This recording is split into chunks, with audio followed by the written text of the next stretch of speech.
pendapat Gus Baha tentang wanita karir ataupun wanita yang aktif dalam bidang sosial. Dan dalam Islam sendiri, bagaimana aturannya atau batasan-batasannya? Terima kasih. Hukum-hukum sosial seperti itu tidak usah dijawab secara umum. Nanti kalau tak jawab boleh, kebetulan terjadi kecelakaan saya yang disalahkan. Misalnya terus gak seneng suami, seneng orang lain kan ya repot ya. Tapi kalau diharamkan juga tidak banyak yang benar-benar akibatnya itu positif karena orangnya juga positif. Nah di adat fikih Bali, di adat fikih itu hukum fikih yang produk-produknya itu bersifat sosial, biasanya ulama itu pasti khilaf karena nggak ada kepastian semua. Jadi di bab sosial itu nggak jelas apa?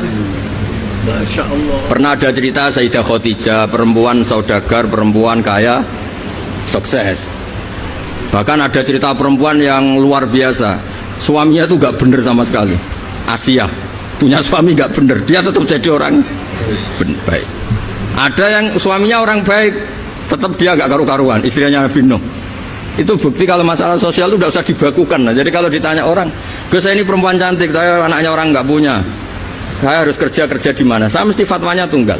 Kalau bisa di pabrik atau tempat terbuka, karena pantangannya perempuan itu layak keluar narojulun bimroatin. Kalau kamu cantik usahakan jangan pembantu rumah tangga, pokoknya usahakan yang di tempat terbuka, karena itu panduannya Islam. Kalau kita punya anak cantik, nyun sewu, kendaraan umum kayak bis tentu lebih aman timbang yang privat. Itu kalau boleh memilih, ini kan cerita fikih. Tapi kalau pakai individu kan tidak ada bisa jamin semua kan. Jadi fikih-fikih sosial itu biasanya ulama tidak punya baku ya, pokoknya saya jawab saya. Ya kalau mau orang baik dan punya akibat baik ya baik. Kalau orang baik ya karena bisa apa kita di depan hukum sosial. Karena ya itu tadi kita punya contoh Fir'aun itu kayak apa? Beduanya Fir'aun kayak apa? Punya istri legendaris namanya siapa? Asia. Nabi Nuh kayak apa? Punya istri seperti itu. Jadi misteri kan enggak? Artinya kalau kamu mendewa-dewakan kalau suaminya baik pasti ya tidak juga, lingkungannya baik, lingkungannya Fir'aun kurang apanya? Kurang kelirunya, sekeliru-kelirunya, tapi tetap. Nah terus yang terakhir ini saya saran, kamu ngadepi zaman modern itu harus baca Quran. Quran itu diantara yang dipaparkan mimbaini farsi wadamil labanan khalison sa'iqol lisyaribin. Jadi Allah itu bisa mengelola sapi, itu kan makanannya rumput.